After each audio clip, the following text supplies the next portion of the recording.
Sementara itu, Dean James akan absen dari timnas Indonesia di FIFA Series. John Hartman menyatakan menghormati keputusan yang diambil Dean.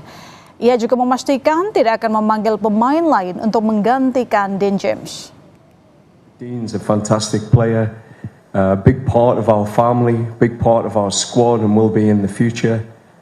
For this camp, he's made his statement. He has his own reasons, but for me, this focus since Monday, since Sunday, since 3 weeks ago, since I joined in January, has been about executing these 4 days at the level and the standard that these players deserve. When it comes to replacement players, I'm pretty comfortable with the group that we have. We have a good squad here now. Everyone's arrived, everyone's healthy. So, we have what we need at this moment in time to be successful. Kita akan mengulas bagaimana peluang timnas laga lawan St. Kitts and Nevis di FIFA Series 2026 besok bersama analis sepak bola Haris Pardede. Bung Harfa. Selamat malam. Bung, ini kalau kita lihat Hartman menjanjikan peningkatan kualitas pemain timnas untuk besok katanya. Tapi dari Bung Harfa sendiri, bagaimana melihat janji tersebut? Bisakah kita unggul? Ya, tentunya ini menjadi satu pertandingan yang kita nanti-nanti ya. Bukan Elkan Bagot yang tadi gak sabar di bridging kita masih bisa dengar sudah 2 tahun lebih ya. Terakhir kali dia main membela Indonesia itu 28 Januari di Piala Asia U23 tahun 2024. Dan tentunya kita juga sama-sama gak sabar karena terakhir kali kita melihat tim nasional senior main itu 12 Oktober kalau gak salah ya, 2025. Jadi 5 bulan, 5 bulan yang lalu lebih mungkin ya. Dan semua kita nggak sabar juga melihat bagaimana sentuhan dari pelatih baru kita John Hartman di pertandingan besok menghadapi St. Kitts and Nevis. Kalau buat saya sih let it flow, jadi kita enjoy aja karena ini baru pertandingan pertama. Buat saya justru saya tidak mau terlalu menanggapi soal janjinya tersebut, tapi lebih kepada ya kita nikmatin aja karena ini baru pertandingan pertama. Buat saya mau menang mau kalah ya wajar lah, ini kan baru pengenalan, masih banyak checkpoint nanti yang masih lebih penting untuk kita nanti. Jadi sebaiknya ekspektasi kita di pertandingan pertama bagaimana Hartman harus unjuk gigi kali ini seperti apa, Bang? Ya, kalau buat saya memang sih ini adalah satu pertandingan yang agak tricky ya karena itu yang saya katakan tadi, penonton udah lama rindu lihat timnas, kemudian mainnya juga di GBK. Jadi tapi buat saya itu lebih penting bagaimana kemudian John Hartman yang kita tahu pelatih yang cukup baik lah ya, kemudian bisa menyatukan tim ini sebagai satu kesatuan dan kemudian melihat setiap pemain itu bisa memberikan kontribusinya secara maksimal. 90% pemain yang diturunkan adalah pemain lama. Jadi menurut Bung Harpa sendiri, apakah nanti kira-kira ada perbedaan permainan timnas seperti yang disebutkan oleh Hartman? Ya harusnya ada ya, karena kalau misalnya nggak ada perbedaan, sama aja kita bermain dengan gaya pelatih sebelumnya Patrick Kluivert yang kita tahu hancur total. Jadi bukan total football tapi hancur total. Kita justru pengen perubahan total, ada perubahan yang dilakukan oleh John Hartman. That's why federasi PSSI dalam hal ini kan memilih John Hartman supaya ada perubahan ke arah yang lebih baik. Walaupun tentu itu yang saya katakan tadi bukan berarti ujuk-ujuk satu pertandingan kita langsung menjudge dia bagus atau jelek, enggak. Gitu. Jadi kita lebih kepada pengen lihat aja lah sentuhan pertamanya itu. Kemudian taste-nya gimana? Kemudian pemain-pemain yang mungkin tadinya kita nggak bisa lihat rutin, mungkin lebih dikasih kesempatan main dan mungkin pemain-pemain yang selama ini juga ya sering main tapi nggak bisa terlalu bisa memberikan kontribusi bisa lebih maksimal. Jadi kira-kira seperti apa nanti arah permainan timnas besok? Kalau tadi kan John mengatakan pertahanan sudah bagus, sisi penyerangan yang akan diperbaiki Hartman katanya. Iya, dari pernyataan ini kan dinyatakan kalau nggak salah di preskon yang baru saja berlangsung kalau saya nggak salah ya. Saya pikir ini sangat masuk akal karena memang secara materi bahan-bahan mentahnya pun memang kita di belakang sangat menumpuk, terutama di belakang kiri, tengah, bahkan kanan ya. Tengah midfielder juga oke, tapi depan memang banyak PR. Milano Jonathan yang lagi bagus, benar-benar mungkin yang paling bagus di antara para pemain depan harus kena ACL, cedera cukup lama nanti. Kemudian Ole, pemain andalan kita, tapi di klubnya juga sampai dengan saat ini, sampai detik ini kita belum mencetak gol pun. Kemudian ya memang ini debatable ya, tapi buat saya Ezra Walian yang menjadi pemain lokal yang paling banyak menciptakan gol atau terlibat dalam gol di BRI Super League nggak dipanggil ya, jadi kita nggak tahu, tapi kita serahkan kepada pelatih. Dan mengingat kita main lawan St. Kitts and Nevis yang secara peringkat sebenarnya di bawah kita 30 strip, kemudian kita main di GBK, harusnya sih saya lebih melihat permainan menyerang di pertandingan besok. Jadi menurut Anda skuad ini merupakan skuad cari aman gitu? Nah, nggak cari aman juga. Justru saya katakan tadi dengan spek yang ada tadi, dengan kita tuan rumah, kita lawan yang lebih rendah, harusnya kita pasti menyerang. Saya nggak melihat tim kita akan lebih bertahan. Tapi tadi masalahnya lini depan kita juga banyak loophole di sana. Tapi saya percaya ya kalau dalam sepak bola itu kan permainan kolektif. Kalaupun pemain depan lagi kurang maksimal, bukan tidak mungkin ada pemain lain yang bisa berkontribusi dalam cetak gol. Terkait dengan Ole, ini kan dia undercook ya, karena memang dia punya nasib di Oxford United tersingkir dari skuad utama. Jadi menurut Anda Ole mungkin nantinya juga bakal underperform di lapangan? Nggak selalu. Jadi gini, memang secara umum penampilan pemain di klub dengan di timnas itu berbanding lurus, tapi tidak mutlak. Gitu. Misalnya paling gampang ya, kita contoh Marcelino Ferdinand waktu di kualifikasi round 3 tahun lalu lah. Itu dia jarang main, tapi kemudian kita lihat bisa mencetak 2 gol ke gawang Saudi, bisa bermain bagus dan selalu menjadi andalan gitu. Jadi nggak selalu juga. Dan kemudian begini juga yang kedua, kadang dalam memilih pemain itu, mungkin pemain ini katakan sedang lagi nggak perform, ya. Tapi di saat yang sama di posisi tersebut kering, sehingga akhirnya dia menjadi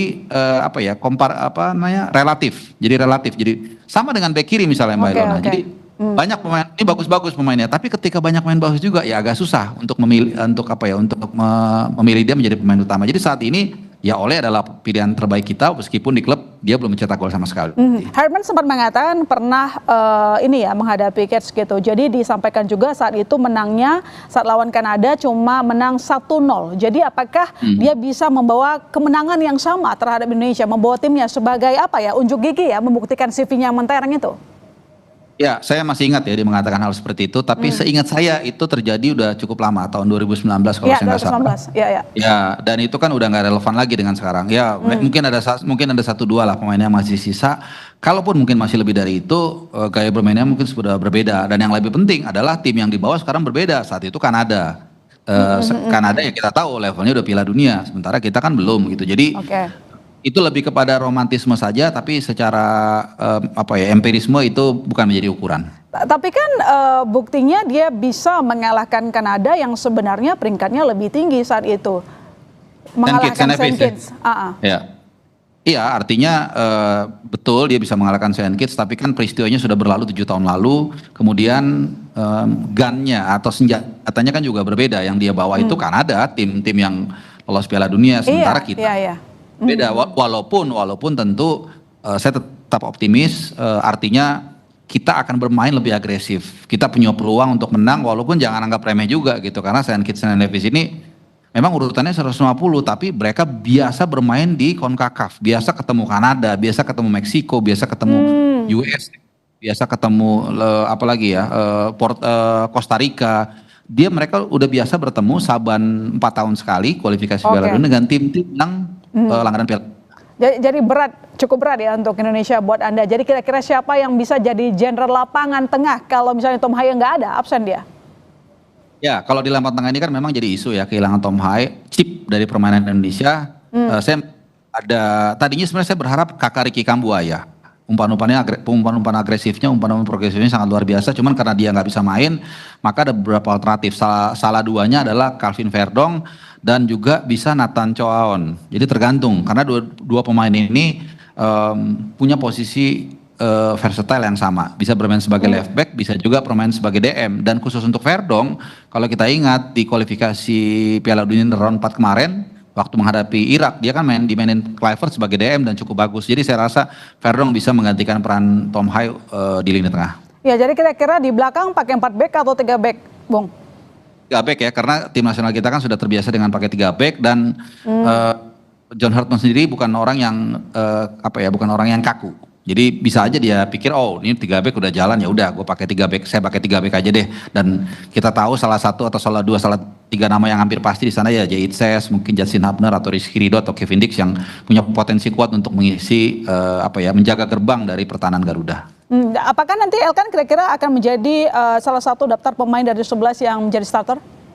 Kalau itu 50-50, tapi saya yakin karena ada 2 pertandingan kita akan menghadapi Saint Kitts and Nevis tanggal 27, kemudian selang 3 hari kita akan menghadapi antara Bulgaria dan Solomon Islands. Dalam 2 pertandingan itu saya yakin sekali 99% atau bahkan 100% Elkan Bagot akan dapat minute play. Mungkin starter iya. Jadi tapi kita belum tahu apakah mungkin let's say pertandingan besok Justin Upner yang starter kemudian dirotasi dengan Bagot, atau mungkin pertandingan pertama Bagot nggak main sama sekali, tapi nanti pas pertandingan tanggal 30 either kita akan lawan Solomon Islands atau Bulgaria, mungkin saja Elkan Bagot yang akan dimainkan sebagai starter di CB kiri atau di jantung pertahanan timnas. Seperti itu. Lalu apa yang mungkin perlu kita antisipasi dari timnas kita? Kita tahu bahwa pemain kunci kita juga beberapa baru saja sampai, sementara kita tandingnya besok. Ada yang baru sampai, Hapner, Cavendish dan juga Jay Ijaz. Apakah ini juga akan memengaruhi fisik mereka sehingga itu dia tadi memengaruhi performa mereka nanti di lapangan?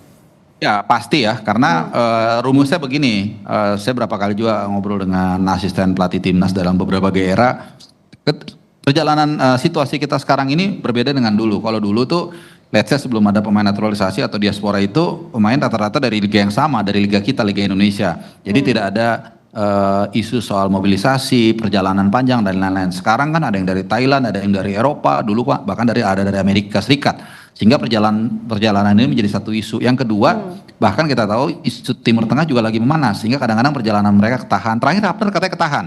Ya, kan saya dengar dari kekasihnya gitu ya. Dan yang ketiga, setelah perjalanan jauh, itu di hari H itu, di hari dia tiba di hari tersebut, itu mereka nggak bisa langsung digenjot latihan fisik.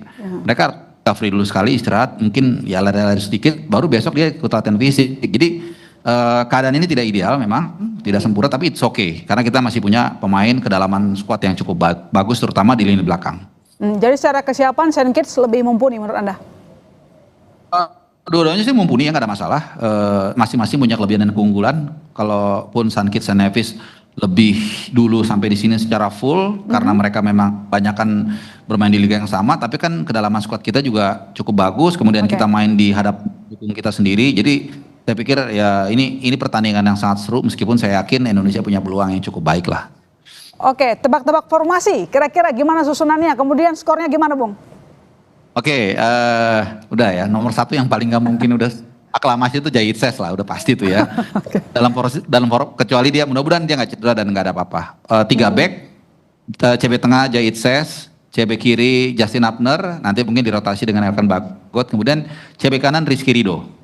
Lalu bek kanan Kevin Dix, bek kiri itu Nathan Choaon karena dia sangat rutin bermain sebagai bek kiri dan tidak tergantikan di William Tway. Kemudian double pivot di tengah itu Calvin Verdong dan Joe Pelupesi.